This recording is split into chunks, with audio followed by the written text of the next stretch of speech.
protect our mother, and we honor the lands, and we protect our mother, and we honor the land. We protect our mother, we honor the land. We protect our mother, and we honor the land. What do you see as the main issue, the main tensions and key stakeholders in this battle between the adorers of the blood of Christ and the building of this pipeline by Transco? So the pipeline, of course, goes through more properties than just the sisters, but the sisters' field there, that's been in the news a lot, has been under contention. They're clearly a stakeholder here, right? And as I'm sure you know, their stake, they feel is not just about property rights, but is about religious liberties as well, because they feel they have a stewardship relationship with the land, and that's land that they feel responsible for.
Have they stopped the pipeline?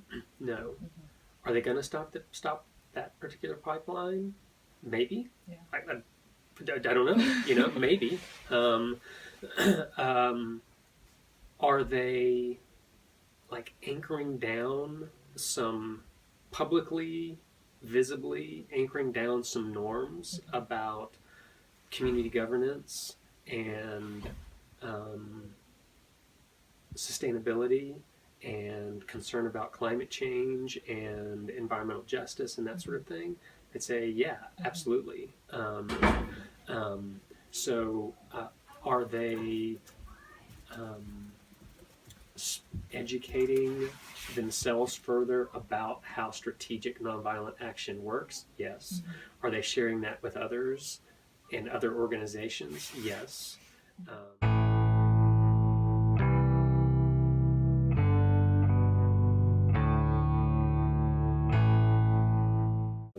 They're very careful not to antagonize workers. They recognize that, they're not decision makers in all of this.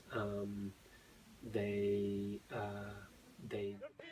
want to connect with the humanity of everybody that they're dealing with. I think whether it's police or the workers. And Lancaster Against Pipelines, and you can go to their website and take a look. I mean, there are people of faith, having met several of the people in Lancaster Against Pipelines, there are people of faith who are involved in that campaign.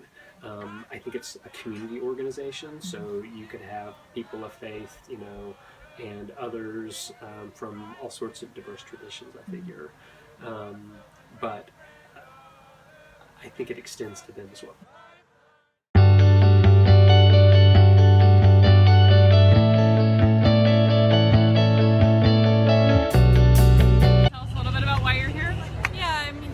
watershed scientist as and a woman of faith, and I have a land ethic similar to the sisters. I'm very concerned about the 388 water bodies that are crossed by the Atlantic Sunrise Pipeline. I'm really concerned about the 200 acres of riparian buffers that will be lost immediately, the impacts on those of us in Lancaster, upstream and downstream as well, and I'm here to support the sisters and stand with the sisters and stand with the land in our community. Thank you so much for being here. 388 waterways. It's wild. Thanks for being here. Why is it so important to do this specific action of going in and praying and stuff? Well, I think prayer feeds our souls and it brings awareness to our the value that we put on the earth itself.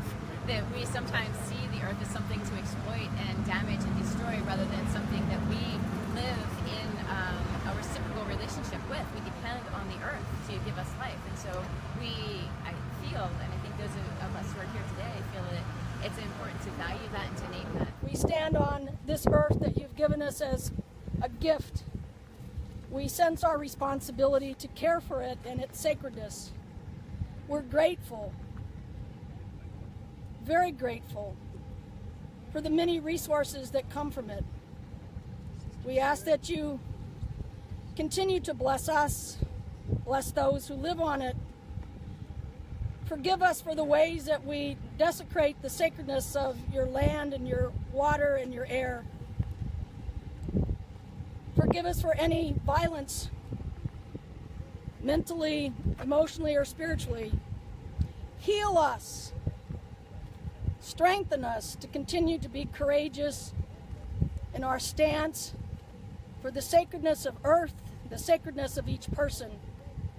We ask that you continue always to give us the persistence and the resilience that's necessary to stand on our values and on our principles, not only on this place, but any place on earth.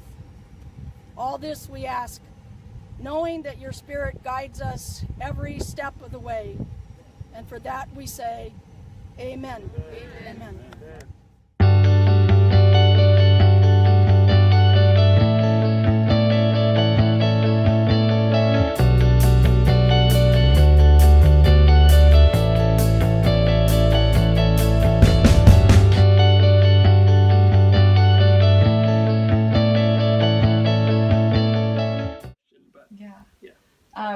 And you just mentioned Melinda, and one of my final questions for you is, of course, the Adorers of the Blood of Christ are all women, and you have these strong women leading this movement, and how has that shaped this protest differently than potentially other protests have been formed and been carried out? Well, I mean, strong women appear in all sorts of movements. In fact, I mean, I just noticed this book that was sitting right here, the Hands on the Freedom Plow, Personal Accounts by Women in SNCC. So, women leaders is a long part of sort of social movement history. But I think Melinda's a great example of that tradition.